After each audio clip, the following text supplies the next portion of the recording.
My name is Vladimir, and I welcome you to the Two Wars channel. The simple peasant woman Maria Bochkareva became famous as the second woman in the history of Russia to wear officers' epaulets.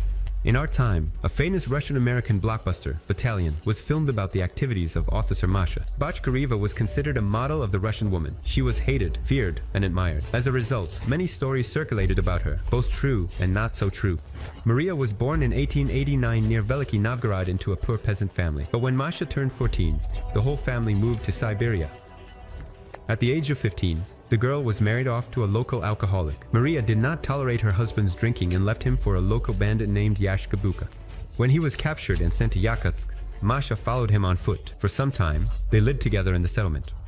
By the start of the war, Bochkareva decided to tie her life to the army, as this was the only way to escape from the settlement of a certain police. She left Yakov Buka and then approached the commander of the Tomsk Reserve Battalion, asking to be accepted into the ranks of his soldiers. He laughed and suggested that Maria become a nurse. However, she insisted on being sent to the front as a volunteer soldier.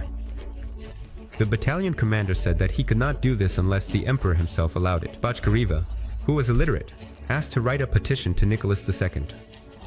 After receiving a positive response, Maria found herself at the front. At first, her fellow soldiers mocked and harassed the woman. But her bravery in battle brought her not only respect but also medals, as well as the rank of senior non-commissioned officer. In those years, she was called Yashka, in memory of her sorrowful beloved. The February Revolution shook the discipline in the army. This was very displeasing to Officer Maria. When Radzianko called Bochkareva to engage in propaganda work in Petrograd, she did not refuse. During one of the rallies, Kerensky, the head of the provisional government, suggested that a women's battalion could be created. He claimed it would inspire men to new feats. Maria Bochkareva took the lead of this unit. Approximately 2,000 girls were recruited, including Kerensky's wife. However, Maria Yashka was very strict and harshly drilled her subordinates. The training conditions were very harsh for the women, so in the end, only 300 fighters remained in the battalion who had endured all the trials. By the way, the women who left Maria Bochkareva formed autonomous shock units and later guarded the Winter Palace. However, this did not actually apply to Maria Bochkareva. If the Winter Palace had been defended by Bochkareva's fighters, the Bolsheviks would hardly have managed to overthrow the provisional government so easily.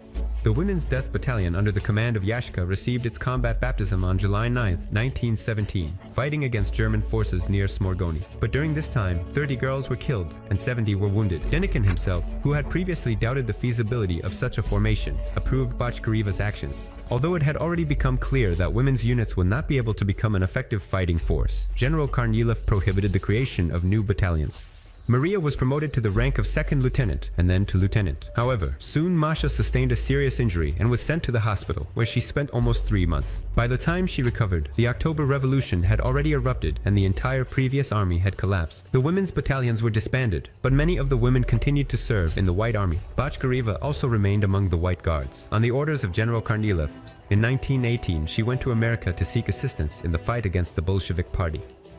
She managed to meet with the President of the United States, Woodrow Wilson, and also attended a reception with the King of Great Britain, George V. Journalist Dom Levin wrote a book about Maria Bochkareva based on her stories. Masha herself was unable to read and verify what was said due to her illiteracy. Moreover, Levin recorded her stories in English right away, often not adapting for the differences in realities between the United States and Russia. As a result, many facts from this book are questioned by modern historians. Maria secured a promise from the Americans and returned to Russia to continue fighting for the just cause. In 1919, Admiral Kolchak proposed that Bochkareva create a women's military sanitary unit. In just 2 days, nearly 200 women gathered. But the time had passed. The Bolsheviks were pushing the White Guards out of Siberia, Kolchak was retreating, and Masha arrived in Tomsk to visit her relatives.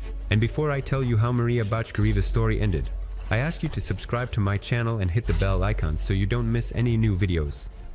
Bochkareva considered Kolchak's actions to be treachery and, disillusioned with her ideals, surrendered to the Bolsheviks herself. She went to the commandant and surrendered her weapon. At first, they only took her signature for a travel restriction, but later she was arrested and taken to Krasnoyarsk. Lieutenant Bochkareva was faced with serious charges. She created a women's battalion that fought against the Soviet government, sought help from the White Army abroad, and collaborated with Kolchak and Kornilov. But the investigation dragged on. It became unclear what exactly Bochkareva was being accused of, as she had not participated directly in battles against the Red Army, fighting only on the German front during World War I.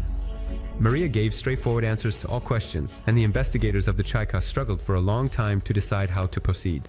However, in the end, Bochkareva was accused of criminal activity against the USSR, declared an enemy of the RKR, and handed over to the special agents of the Fifth Army. They, in turn, also refused to take responsibility and sent her to Moscow.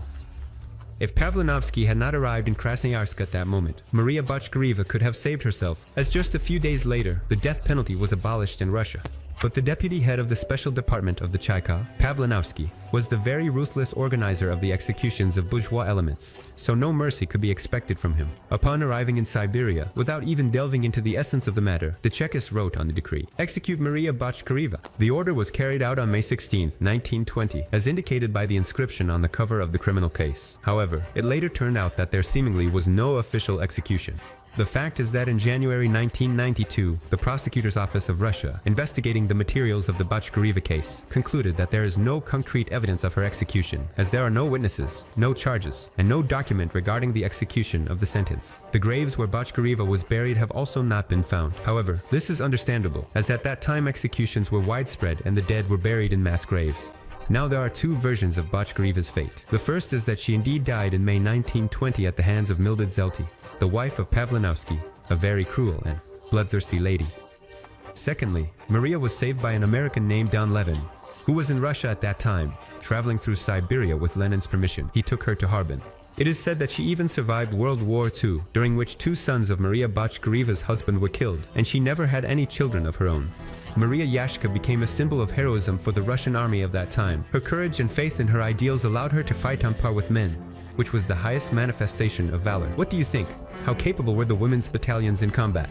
Share your opinion in the comments, like the video, and subscribe to my channel. All of this will greatly help its promotion.